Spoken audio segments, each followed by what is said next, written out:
So that's a very good question. I start my day with looking at the morning news to see if there's any major trauma, cases of violent car accidents or shooting, stabbings. It gives me an idea what my day is going to be like.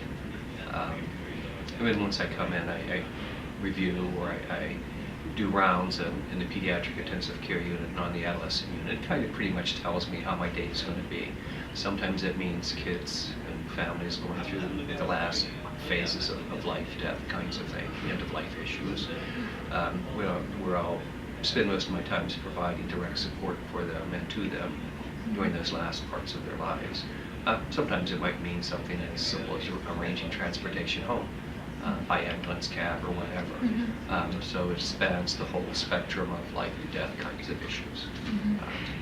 Unpredictable from day to day. Yes, I still get surprised. I've been a master's level social worker for 30 years, and I have to say I still run into cases that I would have never thought this would have occurred. More than ever before, I think we have addressed some of those issues, particularly as staff, to address not only systemic issues in terms of managing them going through our systems, but also the emotional impact that they leave on us as practitioners, clinicians. We build in resources to make sure we're addressing our personal needs as well. Right. So things have changed. We have become more sensitive to not only the needs of the patient and being more responsive to them and families, but also for staff as well, to making sure their emotional needs are being met as well. But there's been a great evolution over 30 years. Things have changed out in our community. The healthcare needs out there have changed, so it's dictated the kinds of services we provide internally as well. So as the needs out there change, the level of services we provide here has to change in response to what's going on out there. We've seen more of an increase in violence, so we have to be more sensitive, responsive, prepared to manage that, and we've done that. Some interesting trends that have occurred. Back in the 90s, I think that's when we hit the peak of the number of cases of shootings, stabbings, homicides. It was extraordinarily high back in the early 90s, 91, 92, 93. Then it kind of dropped a little bit, but it rose again back in about 2007, 2008, began to increase once again. This past 2 years, I think, it's dropped again here at Rochester. And one of the interesting phenomena has been that there's been a decrease in some of the youth violence, but an increase in the young adult violence. So that age group from 18 to 28 has increased, while the group that was 17 and below has decreased. So that's been a very positive kind of thing. But the best part of that is whether it's 1 or it's 10, whether I'm here or not, we still have systems in place that can respond to how many, no matter what. And that's a real positive kind of thing. We've now developed systems that does not require one particular person to manage it, but anybody can take it or do it now. There's something going on out there. I think there's some things going on here. I think there are partnerships that have developed in community and neighborhood centers. This hospital's a part of that process. The school district's part of that process. The police department. Faith-based programs, projects are. So I think the community is becoming more responsive. Whether this will last or not, I don't know. But this is a wonderful trend to see the youth, a substantial decrease in the number of youth who are victims of violence.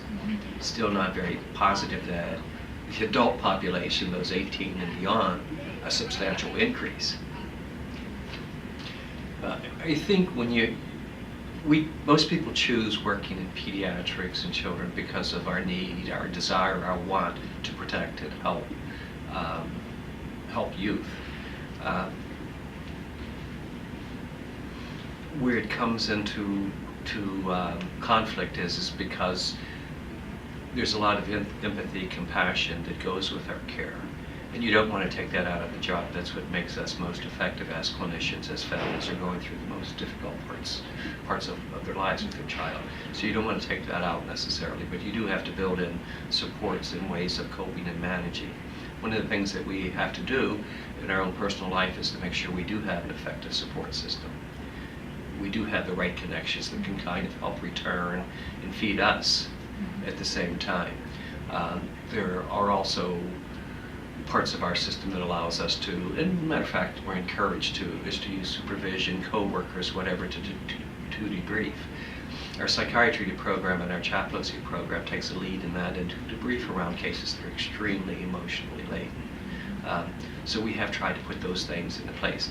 And I think, as you learned this morning, taking care of the physical self as well, making sure you're sleeping, you're eating, exercising, those kinds of things, although I don't do much of the exercising anymore.